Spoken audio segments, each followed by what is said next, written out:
നിനക്ക് ചെവി കേൾക്കില്ലടാ പൊന്നോനെ.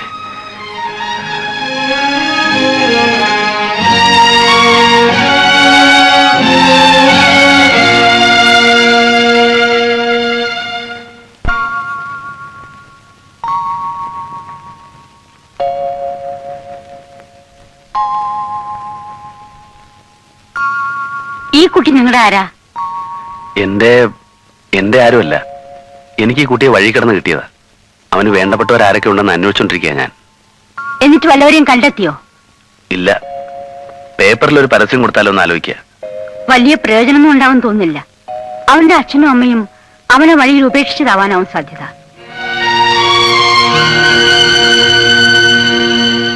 ആ കുട്ടിക്ക് ജന്മനാ ചെവി കേൾക്കില്ല.